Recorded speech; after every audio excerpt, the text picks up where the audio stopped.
A paz do Senhor. Amém. Gostaria que os irmãos abrissem suas Bíblias. Epístola de Tiago, capítulo de número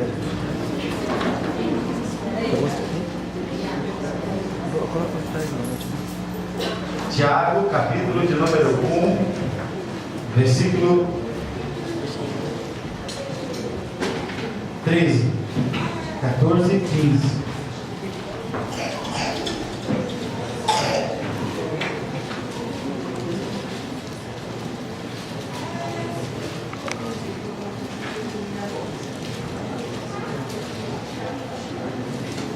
Todos acharam? Vamos ler? Diz assim: ninguém sendo tentado, diga, de Deus sou tentado. Porque Deus não pode ser tentado pelo mal e a ninguém tenta. Mas cada um é tentado quando atraído e enganado pela sua própria concupiscência. Depois, havendo a concupiscência concebido, dá à luz o pecado. E o pecado, sendo consumado, gera morte. Amém? Feche os teus olhos rapidinho. Senhor, nós estamos na tua presença. Todo o temor aqui, Senhor, é para ti. Leva cativo os nossos pensamentos, tudo que é contrário. Qualquer espírito de distração, Senhor, eu repreendo em nome de Jesus. Se houver algo que possa chamar mais atenção do que a tua pessoa, em nome de Jesus, caia por terra agora. Mas que teu nome seja glorificado, a tua palavra seja pregada. Eu te peço a tua graça, Senhor, sobre a minha vida e sobre o bálsamo sobre a tua igreja.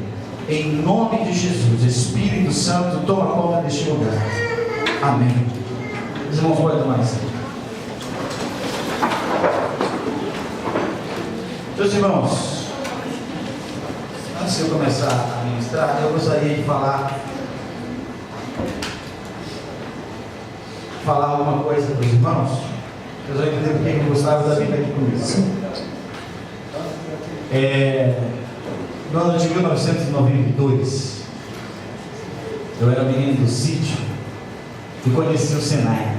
Aí eu fui estudar na cidade, Lucas. Aí eu conheci a cidade. E eu era menino na igreja, criado pelos meus avós, palitozinho, ficava em cima da cadeira, 2, 3, 4 anos de idade. E então eu fui para a cidade conhecer uma outra vida. E lá eu conheci algumas coisas diferentes, as coisas que me fizeram afastar dos caminhos do Senhor. Eu caí no meu erro, achando que ser filho de crente, achando que as orações somente da mãe e do pai nos mantém em pé. E um dia que me marcou muito foi o Dia das Mães, quando eu já não estava na igreja, estava afastado. Eu tocava na banda da igreja, era baterista. E então, Dia das Mães, minha mãe chegou para mim e falou: filho, hoje é Dia das Mães, eu quero que você vá no culto comigo. Queria ter o presente, a tua presença lá. Eu falei: vou lá, mãe, pode deixar. Saí 11 horas com os amigos. E então, bebemos, cheguei bêbado em casa, dei a volta pelos fundos da casa, deitei meu colchãozinho lá, e chegou a hora do culto, eu não acordei. E então, a minha mãe, vendo que eu não tinha ainda saído do quarto, ela foi lá me ver.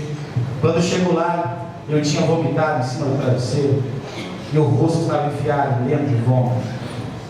E provavelmente ela teve a maior decepção da vida dela. Ela escreveu uma carta e coloquei embaixo do travesseiro e foi para a igreja. Aí eu acordei e vi que eu estava naquele estado, então eu quis tirar a fronha do travesseiro para lavar, para ninguém ver. Quando eu levantei o travesseiro, tinha essa carta. E eu olhei essa carta. Essa carta dizia mais ou menos assim: filho, a única coisa que eu te pedi hoje, e o presente que você poderia me dar, era um abraço teu no Dia das Mães, lá na igreja onde eu te ensinei, onde eu te criei. E o que eu encontro aqui é o meu filho bêbado, vomitado. Filho, muito obrigado pelo presente que você me deu. Eu não sabia enfiar a minha cara, eu fiquei envergonhado. E depois disso, eu tentei mudar. E aí fui para o meu quarto, me tranquei. E eu tinha uma banda de rock, chamada Banda Sky. Tocava rock gospel, né? White metal. E aí nós começamos, e eu comecei a compor algumas canções, compus umas 35 canções para a banda.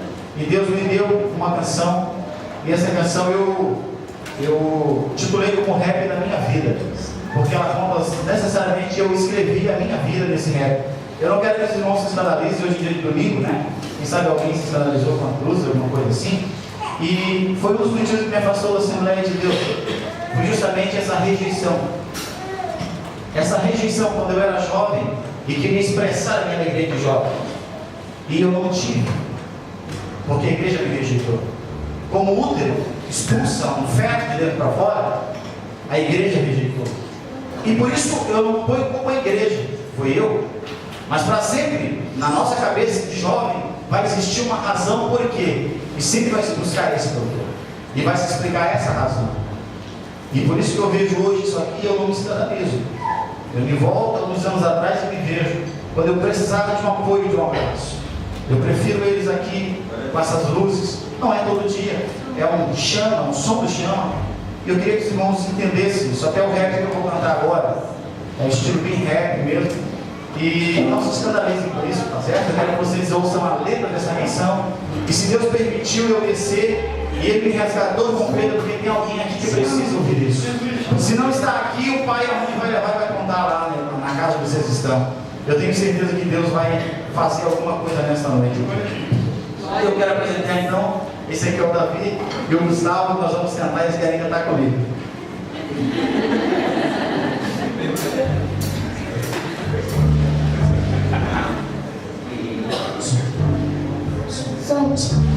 Som.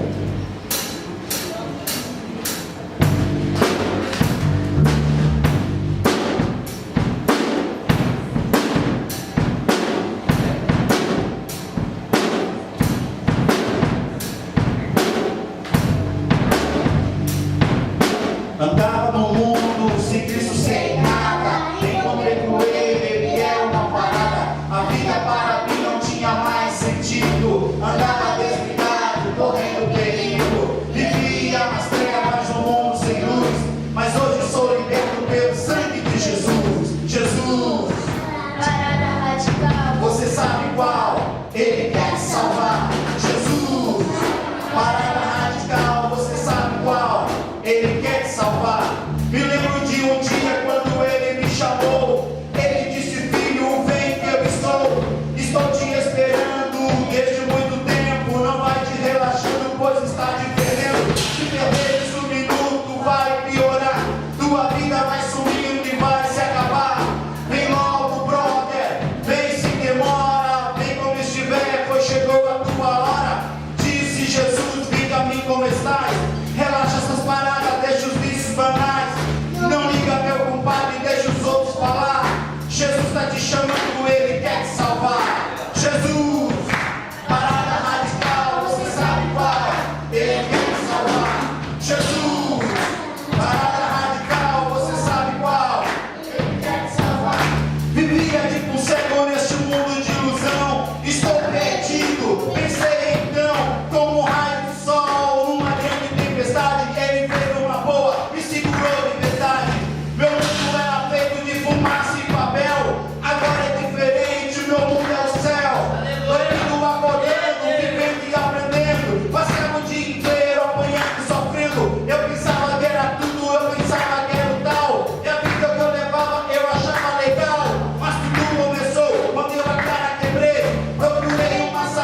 Queridos, alô.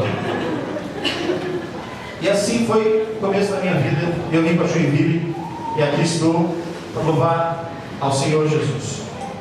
E nessa feira nós queremos falar sobre um tema muito interessante.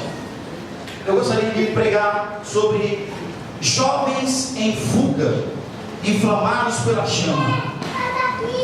Hoje em dia, as coisas que nós vemos são todas as horas, ofertas manjares, muitas coisas são oferecidas aos nossos jovens, por que não, aos nossos os esposos, as esposas, os obreiros, todos em geral. Muitas ofertas do mundo, muitas coisas que eles tentam nos infiltrar na nossa cabeça, nos dar para trocarmos por aquilo que nós temos que é mais precioso. Porque nós temos que é mais precioso e menor na nossa salvação. E Satanás, ele tem meios para conseguir alcançar a gente. Pois eu pensei que ser filho de crente bastava. Eu pensei que as orações de madrugada da minha mãe bastassem. Mas não bastou, porque a decisão foi minha. Eu optei por isso. E dizem que o perigoso, o proibido, ele é mais atraente. Por isso que Eva caiu em tentação, porque era proibido, era perigoso. Aquilo que está escondido. Nós queremos descobrir o que é. Queremos saber o sabor. Ainda que diga no cigarro que pode provocar câncer, uma série de doenças. Nós temos milhões de pessoas fumando e dizem que vão morrer no cigarro. Ao ser humano, ele não é burro, ele não é tapado e ignorante a ponto de não entender o perigo, o risco.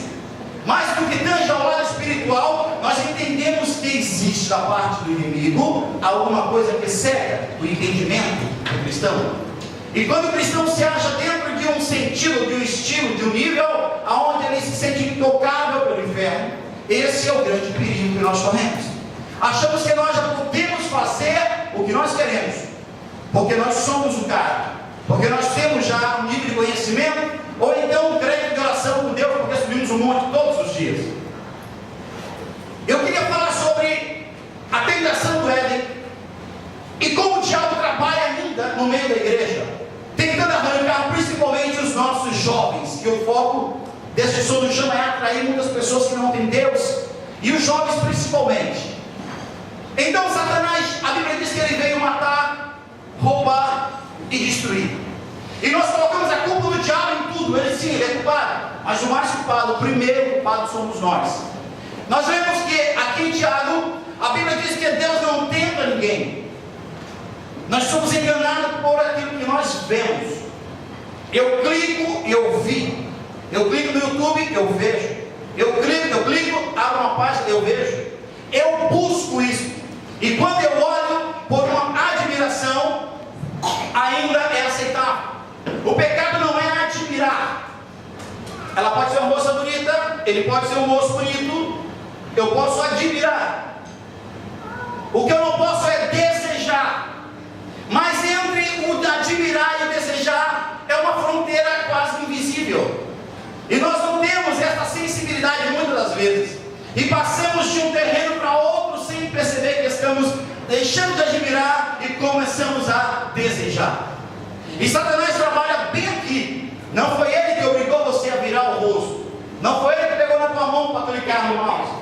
Não foi ele. Foi você que quis. Foi você que desejou. Então a Bíblia diz que o problema é o pecado. Mas o pecado, a tentação vem antes dele. A tentação vem antes do pecado.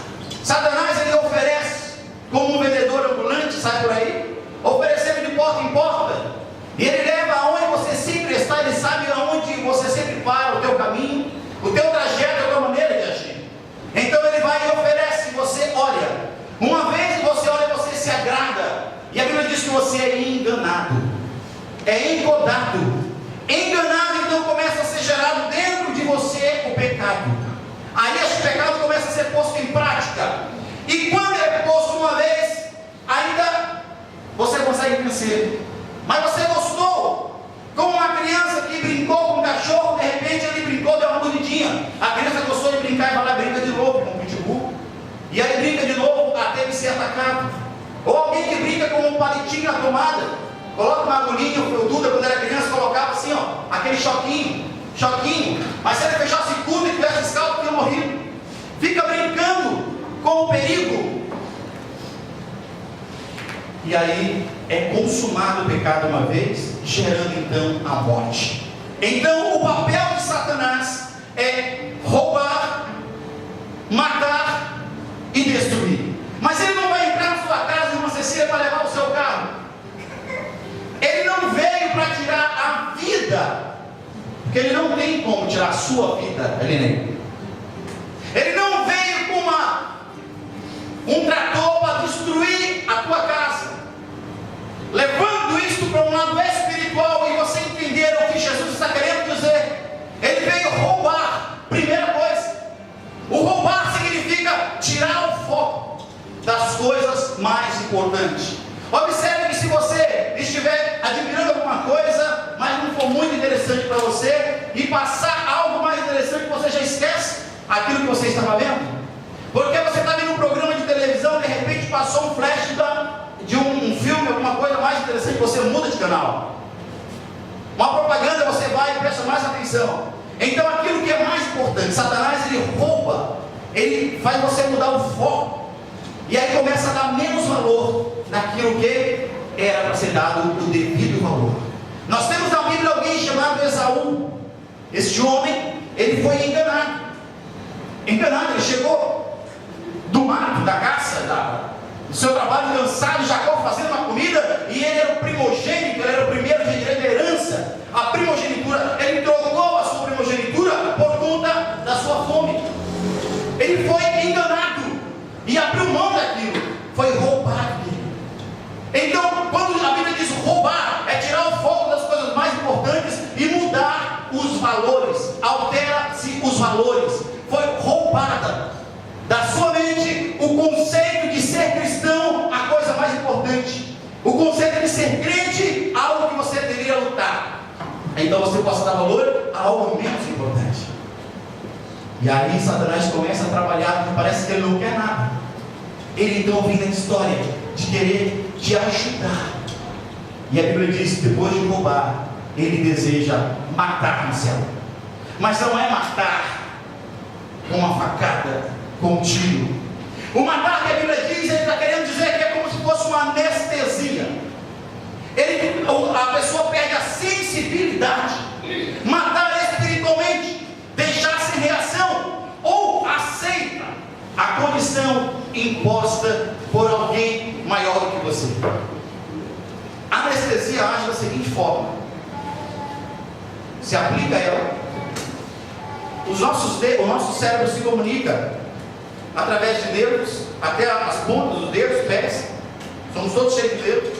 Então toda vez que você toca, existe uma sensibilidade nos teus dedos, uma terminação nervosa na ponta dos dedos, que você sente, isso aqui é boleado, é redondo, isso aqui é duro, isso aqui é flexível. É porque houve uma mensagem de comunicação daqui até o cérebro, e o cérebro então diz, isso aqui vai doer, está quente, está frio. Esta mensagem ela leva 400 km por segundo. Quando você toca, o cérebro já diz, opa, rápido. A anestesia faz o quê? Você quer fazer a cirurgia no dedo, vai anestesiar o dedo local. Ela vai bloquear essa sensibilidade do dedo até o cérebro. Ela vai mandar a mensagem: fui cortado, fui doente, estou doente, preciso de socorro, manda sangue, manda alguém para me proteger. A mensagem não chega, porque a anestesia bloqueou o sinal de mensagem que ia para o cérebro para dizer, eu preciso de ajuda. Esse é o papel da anestesia nas cirurgias. O diabo não vem para matar, ele trabalha desta forma. Primeiro ele anestesia, e a pessoa fica como que morta. Você olha para a pessoa, reage filho, ele não consegue reagir. Reage moça, tu está perdendo teu esposo, ela não consegue. Reage jovem, vamos, não está nem aí. Isso é morte espiritual. Alguém impôs essa situação para ela e ela aceitou de uma forma normal, mas mesmo conhecendo a palavra de Deus. E ele começa então a entrar mais profundo nas coisas do inferno. E por último, Satanás tem a última estratégia, que é destruir. Mas ele não quer acabar de uma vez com você. Ele quer que você seja aliado dele. Porque destruindo o Elinei vai destruir a sua esposa, que destrói suas filhas, que destrói toda a parentela, e isso vai tornar algo muito estrondoso. Ele quer destruir. envolver no mundo das desilusões, fazer a pessoa acreditar que não há mais esperança. Ele faz a pessoa se sentir inútil. Por que o crente entra em depressão, amados? Por que o crente, sabendo que Deus é capaz de suprir as suas necessidades e dar muito mais do que ele está pedindo, ele entra em depressão? Nós temos crente, doutor Rodrigo, prega muito por aí, está postando no Facebook sobre a depressão cristã, que muitos não acreditavam. Não pode um crente entrar em depressão. Então essa pessoa entra em depressão, ela se sente inútil. O inimigo entra na batalha, no campo de batalha que é a mente do ser humano, e então começa a infiltrar, dizer: você não vale, você não presta, não vai dar nada, você não vai dar nada. As pessoas estão falando de você mal, você tem que se vingar dele, você tem que se vingar dela. O negócio é você ir contra ela, destrói ela, quer te derrubar, ele quer te matar, e aí começa a deixar você como um inútil, pronto para ser usado pelo inimigo. Cristão, eu estou falando de crente que dá acesso às coisas do diabo até a sua vida, porque Deus, ele não tem como blindar o ser humano, ele não tem como blindar a mente do ser humano, porque ele depende da nossa vontade. Esse agir de Deus depende da nossa vontade. Você tem o direito de errar, você tem o direito de pecar, é direito seu pecar, é direito seu decidir o certo ou o errado, mas você tem um dever dentro de você, que não pode errar, é um dever. Mas você colocou o direito em ação, você quer fazer uso do teu direito, tudo bem, mas não esqueça, existe um dever dentro de você. É uma obrigação sua representar o céu aqui na terra, e você então dizer não ao pecado. E essas três atitudes, ações diretas do inferno, têm trazido um desgosto muito grande para dentro das igrejas. Os jovens já não têm mais tanto desejo de vir para os cultos, e nós temos muitas vezes cultos mornos, cultos apáticos, sem sentimento espiritual. Não é um ponto, uma empresa, não é o IPO, não é Embraco, não é uma empresa, não é aonde você bate ponto, mais uma vez, meu Deus do céu, é o lugar onde você vem cultuar a Deus, é o lugar onde você vem entregar a Deus a sua vida. Você não vem pagar imposto, você não dá uma fila de banco, você não vem receber dinheiro, você veio entregar algo para Deus. Em troca dessa entrega, Deus então ele te dá alguma coisa, ele faz você sair daqui cheio, revestido, lavado, curado, restaurado, o bálsamo derramado sobre você, e você sai uma nova criatura. Satanás, ele não gosta disso.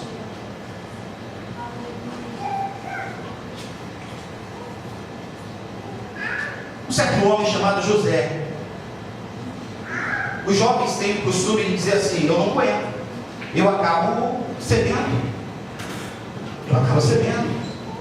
eu forniquei, eu roubei, eu menti, porque eu não aguento, eu sou jovem, Deus não sabe que eu sou jovem, por idade, não dá para segurar, eu preciso.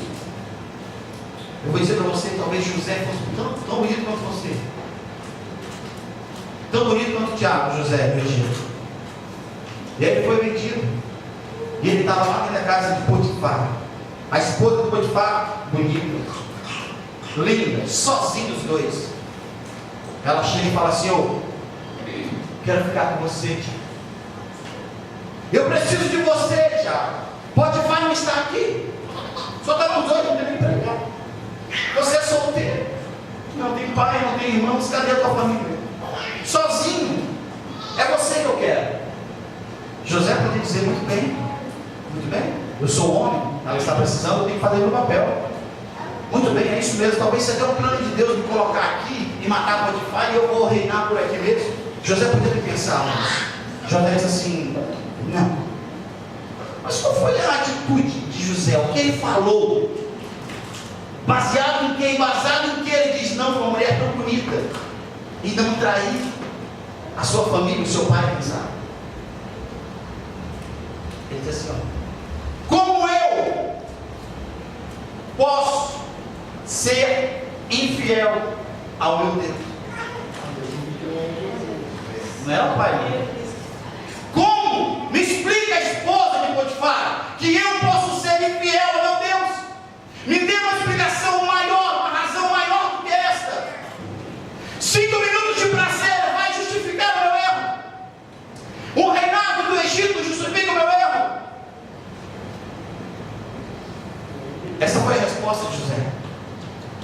Aí José depois ele foi ainda caluniado. Só que Potifar sabia que a mulher dele não era gente boa, não, que confiasse, não. Porque se ele soubesse, se ele tivesse certeza que a mulher era fiel, ele tinha mandado matar José, ele não mandou. Conhecia a esposa que tinha também, era sem vergonha também. Você se dá de cara com muitas vezes. Os irmãos casados, as irmãs vão de cara com muitos aí. Tem muita gente trocando ministério, trocando por 5 minutos de prazer. Estão trocando, irmãos. Só que é o seguinte, Deus está vendo, irmãos. Deus está vendo por trás desta capa bonita, por baixo do tapete, esta sujeira, ela vai apodrecer. Não existe pecado que não apodreça. Ele vai dar um cheiro ruim, vai incomodar você, e você vai confessar o teu pecado, porque Deus ele não aceita, mas ele não mata também desta forma. Ele chama, ele busca você e mostra para você que precisa mexer em alguma coisa na sua vida. Deus ele não é criança e não é um homem para que se arrependa e nem minta. Por isso Deus todos os dias está alertando a sua igreja. Eu preciso olhar dentro de você e dizer para você no teu olho que você precisa mudar. Glória a Deus. José foi o primeiro, Sansão foi o segundo. Nazirado, escolhido, sou filho de crente, filho de pastor, eu posso pecar, meu pai tem crédito com Deus, eu posso fornicar, eu posso fazer o que eu quiser, eu tenho crédito com Deus, eu posso me atribuir e falar porque Deus me usa. Uma hora a casa cai, uma hora a casa cai. Os filhos de Eli, dentro da igreja, faziam o que queriam dentro da igreja. O sacerdote ali sabia, mas não corrigia os filhos. Deus falou: vou tratar contigo. Falou para Samuel: Samuel, fala para Eli, eu vou tratar com ele, eu vou colocar a mão na casa dele. Ele ficou já sabendo o que ia acontecer. Uma certa feita ele estava sentado na cadeira, quando estava em guerra, o povo de Judá então vieram uma mensagem dizendo: olha, os teus filhos Ofni e Finéias morreram na guerra, tomaram a arca do Senhor, levaram a glória daqui da cidade, foi embora. Ele era o representante legal, o sacerdote. Sabe o que acontece? Ele caiu, pesava uns 140 quilos, caiu, quebrou o pescoço e morreu. Deus trata com os pais também. Deus trata com os pais também. Deus trata com os pastores. Deus trata com o obreiro que não prega a verdade. Deus trata com o pregador que não prega a verdade. Você vai ver muitas pessoas paradas, caídas, obreiro parado, muita gente, porque ele um dia escondeu, o homem mentiu, e Deus não está nesse negócio. Ou você fala a verdade, ou você não fala nada. Não se comprometa. E os pastores que estão só encabelando, só preocupados com a finança, preocupados com outras coisas, deixando o pecado crescer. Uma hora vai acontecer, uma hora vai acontecer, seu aí. E então Deus vai agir com mão de ferro. Lá no Jardim do Éden, a serpente chega para